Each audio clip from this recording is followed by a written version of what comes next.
Hello! For the case study of this lesson, we want to talk about the Special Toys project. Our group members are Simge Çuadar, Oğuzhan Yener, Mustafa Kerim Acar, Esin Gedikoğlu, and Deniz Sarı.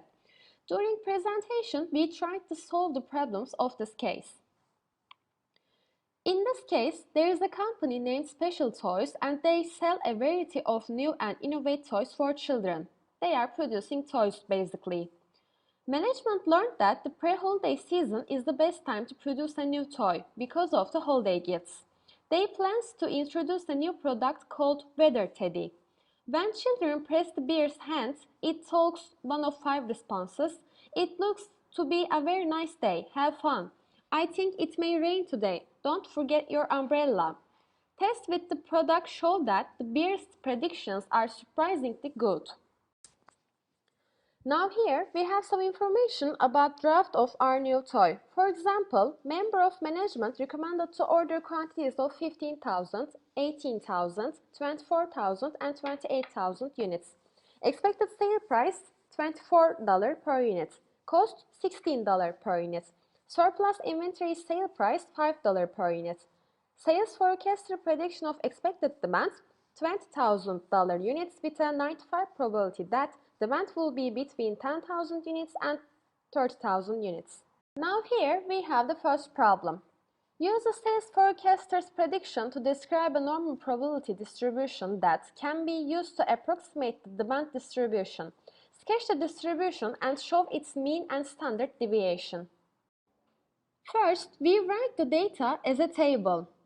Then, for the down area of the curve, we calculate 1 minus probability of demand will be between 10,000 and 30,000 divided by 2. For z-score, we calculate max quantity 30,000 minus expected demand divided by deviation. After that, we calculate normal distribution for values between 10,000 and 30,000. For this estimation, we use Excel formula norm.dist.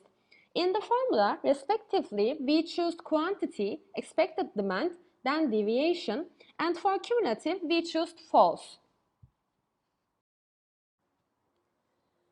With these values, we draw the line chart for normal distribution. This is the solution for the first problem. Here you can see the normal distribution chart. Then here is the second problem. Compute the probability of a stock out for the order quantities suggested by members of the management team. For this question, we write down our suggested quantities first, then estimate the mean and deviation. After that, suggested quantity minus mean divided by deviation gives us the z-score. For the px, we use norm.dist again and respectively choose suggested quantities, mean, deviation, and true for the cumulative. 1 minus px gives us the pt bigger than x, and this is the solution table. Our third problem is compute the projected profit for the order quantities suggested by the management team under 3 scenarios. Worst case in which sales 10,000 units, most likely case in which sales 20,000 units, and best case in which sales 30,000 units. Again, first we write down all the data we have. Let's start from the worst case. We multiply the worst case quantity with price of teddy bear for sales. For the surplus, expected quantity minus worst case quantity divided by surplus inventory. Our cost is expected quantity times cost. And finally, our profit is sales plus surplus minus cost. We make these calculations for all of the cases just changing the quantity because we have 3 different quantities for our 3 different cases.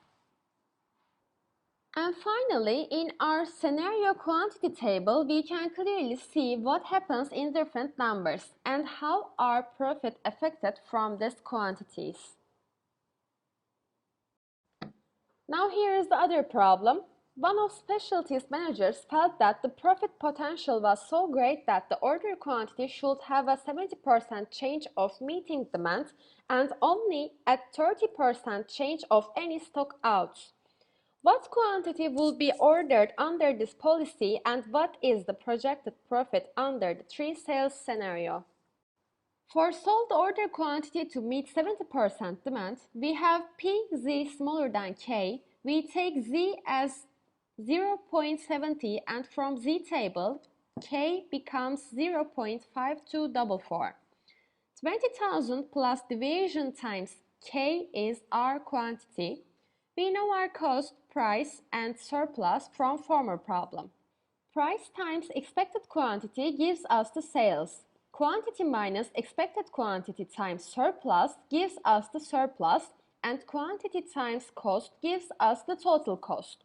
Last step for find the profit, we calculate sales plus surplus minus cost. And here's our table. And here's the final question. Provide your own recommendation for an order quantity and note the associated profit projections. Provide a rationale for your recommendation. The order quantity that the company should maintain should range between 20,000 and 25,000. The management had determined that with an order quantity of around 22,676, the profitability of the company increases to 70%, and the probability of stock out reduces to 30%. Moreover, the most likely scenario considered by the company management is 20,000. Hence, keeping the order quantity between the range of 20,000 and 25,000 will neither put the company at risk of stock out nor keep excess amount of stock for the company. Moreover, the company will also be able to maintain a steady amount of profit in this range of stock.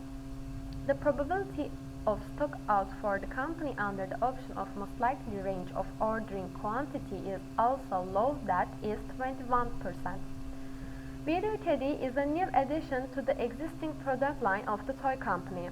Also, the product is designed in an innovative manner in order to provide to the needs of the children in an informative as well as innovative manner. However, since the product is a toy, hence it is not possible to measure the demand graph of the product, and it is not possible to judge the amount of ordering quantity in order to balance the situations of stock out. If the company adopts the best possible scenario and orders products ranging between 26,000 and 30,000, then if the product flops in the market, then the company may get stuck with the high levels of inventory in the warehouse, along with high levels of cost production and inability to recover the variable cost. In that situation, the company would have to sell the goods at reduced prices. Hence, it is advisable to maintain a lower level of ordering quantity initially, and after judging the demand level, the company can effectively increase the amount of ordered quantity.